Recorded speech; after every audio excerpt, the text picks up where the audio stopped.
Assalamualaikum warahmatullahi wabarakatuh. Saya Agung Yulianto Amin, kelas B Perbankan Syariah. Pengertian akhlak, etika, dan moral. Pengertian akhlak. Kata akhlak berasal dari bahasa Arab huluk, yang jamaknya akhlak. Menurut bahasa akhlak adalah perangai, tabiat, dan agama. Dinamakan huluk karena ketika bagaimana halkah atau karakter pada dirinya.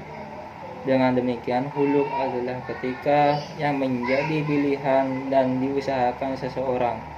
Adapun etika yang sudah menjadi tabiat bawaannya dinamakan al-haim. Dalam Kamus Besar Bahasa Indonesia, kata akhlak diartikan sebagai budi pekerti, watak, dan takbir. Berkaitan dengan pengertian huluk yang berarti agama, Al-Fairuzabadi berkata, ketahuilah agama pada dasarnya adalah akhlak. Barang siapa memiliki akhlak mulia, kualitas agamanya pun mulia. Agama diletakkan di atas landasan akhlak utama, yaitu kesabaran, memelihara diri, keberanian, dan keadilan. Secara sempit, pengertian akhlak dapat diartikan dengan satu, kumpulan kaidah untuk menempuh jalan yang baik. 2, jalan yang sesuai untuk menuju akhlak. 3, pandangan akhlak tentang kebaikan dan keburukan. Pengertian akhlak menurut Imam Al-Ghazali, akhlak adalah daya kekuatan atau sifat yang tertanam dalam jiwa yang mendorong perbuatan-perbuatan yang spontan tanpa memerlukan pertimbangan pikiran. Jadi, akhlak merupakan sikap yang melekat pada diri seseorang dan secara spontan diwujudkan dalam tingkah laku dan perbuatan. B. Pengertian etika. Etika berasal dari bahasa Yunani ethos, yang berarti kebiasaan atau perbuatan. Netika adalah teori tentang perbuatan manusia dilihat dari baik dan buruknya. Etika menurut filsafat adalah ilmu yang menyelidiki perbuatan baik dan perbuatan buruk dengan memperhatikan amal perbuatan manusia sejauh dapat diketahui oleh akal pikiran. C. Pengertian moral.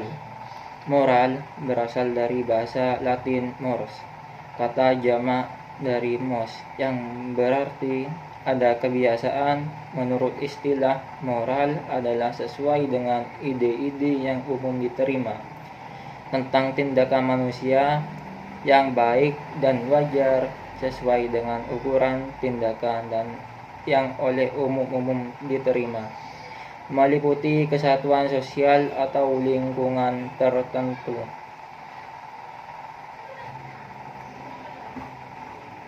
Pengertian tasawuf. 1. Pengertian tasawuf secara lugawi. Secara lugawi, pengertian tasawuf dapat dilihat menjadi beberapa macam pengertian, seperti di bawah ini.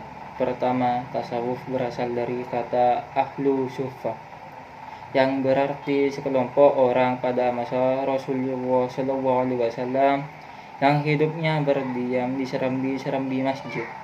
Mereka mengabdikan hidupnya untuk beribadah kepada Allah Subhanahu wa taala.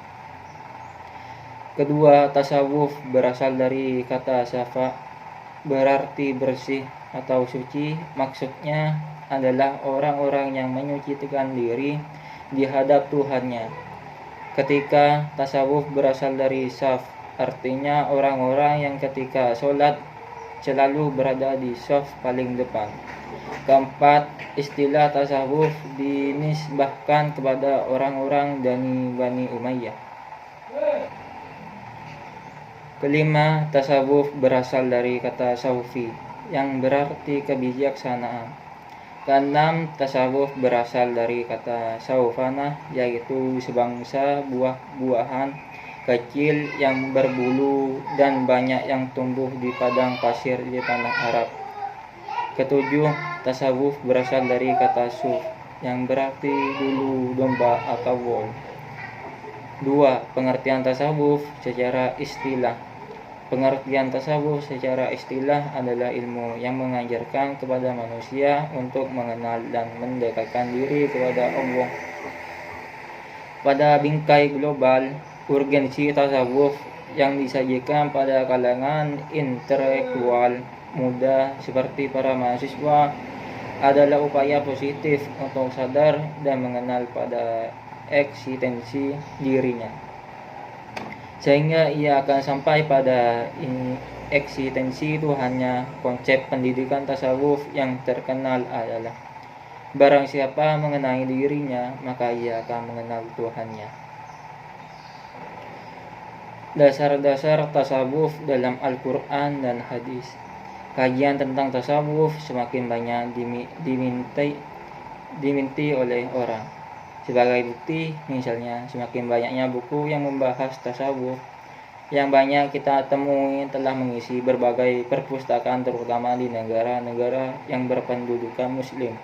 Juga negara-negara barat sekalipun yang mayoritas masyarakatnya adalah non-muslim. Itu saya akhiri. Assalamualaikum warahmatullahi wabarakatuh.